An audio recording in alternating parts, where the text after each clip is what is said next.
इथे wellness centre उभं केलंय।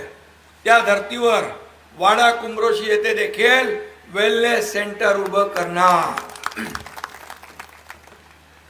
दळ आता इथं मोबाईल लागत नाही, तर मी उद्योग मंत्र्यांना आता फोन केला असता, बोले ताबडतोब जागा आम्ही तुम्हाला देतो, तुमचा 10,000 लोकांना रोजगार मिळेल याचा आम्हाला तुम्ही तजवीज करून द्या।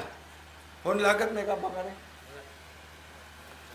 आणि मी जेव्हा फोन केले काही लोकांनी टीका केली, पण पत्रकार लोकांना मी सांगतो जेवढे जेवढे फोन केले त्यांची प्रक्रिया सुरू झाली आहे आणि त्यांची प्रक्रिया सुरू होऊन त्या ठिकाणी ते कारखाने लागणार। जे जे बोललोय मी ते करतो, कारण पुन्हा पुन्हा आपल्याला भेटायचं असतं। खोटा बोल माझ्या डिक्शनरीमध्ये शब्द नाहीये। जे आहे जे देणार तेच मी बोलणार।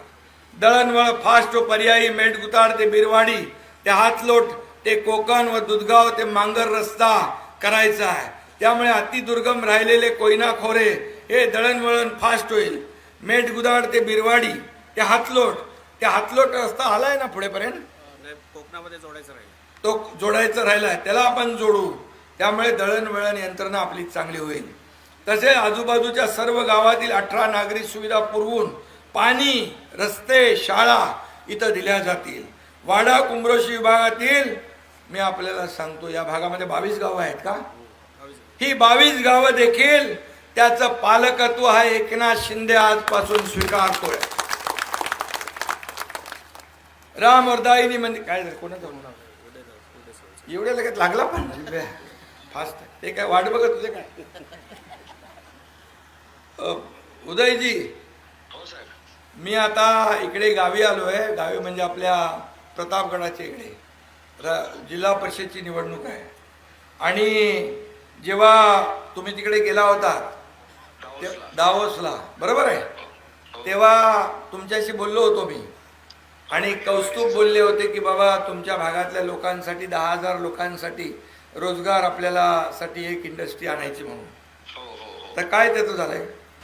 साहेब, आपल्या आदेशाप्रमाणे 300-350 एकर जमिनीवर आपल्या या परिसरामध्ये उद्योग आणायचं फायनल झालेलं आहे आणि त्याच्यातनं 7 ते 8,000 ते 10,000 पर्यंत युवक युवतींना रोजगार मिळू शकतो। त्याची प्रोसेस साहेब दावोसला आपण सुरू केली। आता आचारसंहिता संपल्यानंतर त्याची बैठक होऊन तो प्रोजेक्ट नक्की त्या परिसरामध्ये कुठे करायचा आहे त्याचं फायनलायझेशन होईल। पण तुम्ही सांगितलेल्या ठिकाणी हा MIDC मार्फत प्रोजेक्ट होणार आहे। चला ठीक आहे, धन्यवाद।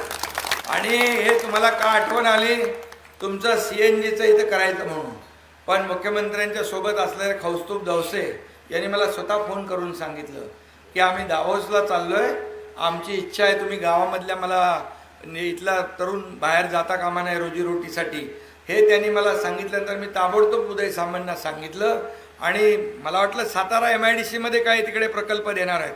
बोले सातारा नाही, तुमच्या या भागामध्ये तुम्ही आम्हाला जमीन द्या, आम्ही तुम्हाला कारखाना देतो आणि त्यामुळे ही प्रक्रिया देखील सुरू होईल।